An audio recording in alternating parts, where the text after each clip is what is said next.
আসসালামু আলাইকুম প্রিয় বন্ধুগণ। বাংলাদেশে আগামীতে যারাই ভারতের দালালি করে ক্ষমতায় যেতে চাইবে তাদেরকে বয়কট করুন। আর ভারত বাংলাদেশের হাই কমিশনে যেভাবে হামলা করেছে তার তীব্র নিন্দা ও প্রতিবাদ করে ভারতীয় সকল পণ্য বয়কট করার জন্য আহ্বান জানাচ্ছি। ভারতীয় সকল পণ্য বয়কট করো। ভারতের সাথে কোনো প্রকার কোনো বন্ধুত্ব নয়। যারা বলবে যে ভারত আমাদের বন্ধু, তারা দেশের শত্রু, জাতির শত্রু, তারা জাতীয় বিশ্বাসঘাতক, তারা গাদ্দার হিসাবে পরিচিতি পাবে।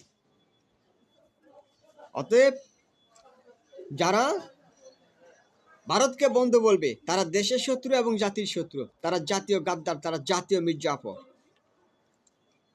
তারা জাতীয় বিশ্বাসঘাতক, তারা বেঈমান হিসাবে পরিচিতি পাবে। অতএব তাদের কোনো ক্ষমা নেই।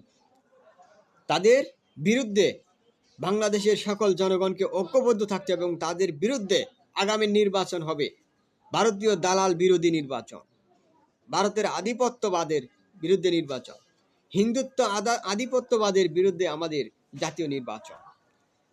আমাদের জুলাই সনদকে ভুলে গেলে হবে না। আমাদের জুলাই সনদের পক্ষে সমস্ত জনগণকে হাবুট জয়যুক্ত করতেই হবে এবং বাংলাদেশের জনগণকে ঐক্যবদ্ধ থাকতে হবে ভারতীয় এজেন্ডের বিরুদ্ধে। এবং ভারতীয় পণ্য বয়কটের জন্য আমাদের সবাইকে সক্রিয় ভূমিকা পালন করার জন্য সকল বাংলাদেশি দেশপ্রেমিক নাগরিকদের প্রতি আহ্বান জানাচ্ছি। ভারতীয় যত প্রকার পণ্য আছে সমস্ত পণ্য বয়কট করুন। আমাদের এম্বাসিতে যেভাবে হামলা করেছে বাংলাদেশের এম্বাসিতে, তার প্রতিবাদে ভারতীয় সকল পণ্য বয়কট করুন। ভারতীয় পণ্য বয়কটের ডাক আবারও শুরু হলো। আমি ডাক দিচ্ছি ভারতীয় সকল পণ্য বয়কট করার জন্য আহ্বান করছি আপনাদের সকলকে। ভারতীয় পণ্য বয়কট করুন। ভারতীয় পণ্য বয়কট করুন। দেশ রক্ষায়, দেশের জনগণের স্বার্থে, দেশের কল্যাণে ভারতীয় পণ্য বয়কট করুন। ভারতের অন্যায়ের বিরুদ্ধে আমাদের প্রতিবাদ করতে গিয়ে ভারতীয় পণ্য বয়কট করুন। তার বিকল্প কিছু নেই। আমাদের এম্বাসিতে হামলা করেছে, ভাঙচুর করেছে, আবার তারা মিথ্যা প্রপাগান্ডা ছড়াচ্ছে।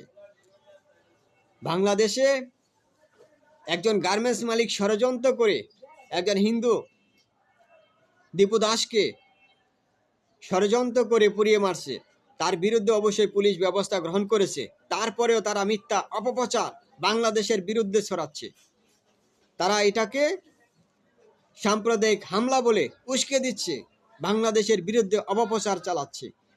তাদের অপপ্রচারের জবাবে বাংলাদেশে সমস্ত জনগণকে আহ্বান জানাচ্ছি, ভারতীয় পণ্য বয়কট করুন। ভারতীয় সকল পণ্য বয়কট করুন। ভারত থেকে সকল পণ্য আমদানি বয়কট করুন। ভারত থেকে পণ্য আমদানি বন্ধ করুন।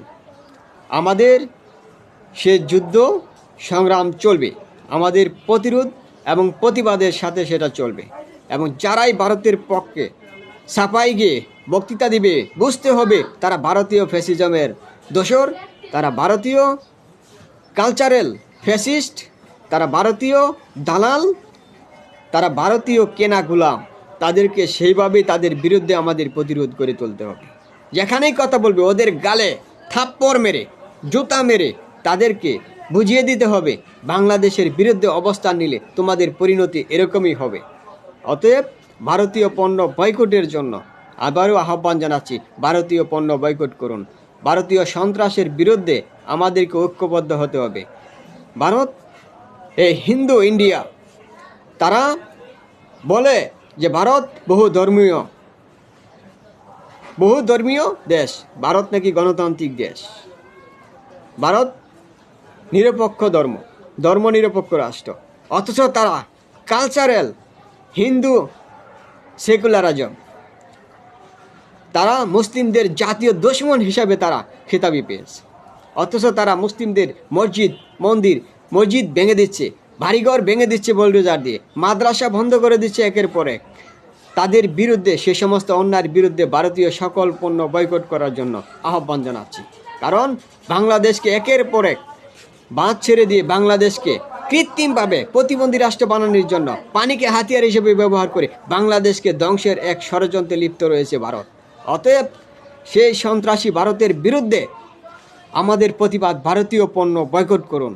ভারতীয় পণ্য বয়কটের বিকল্প আমাদের আর কিছু নেই। অতএব শান্তিপূর্ণভাবে ভারতীয় পণ্য বয়কট করার জন্য আহ্বান জানাচ্ছি।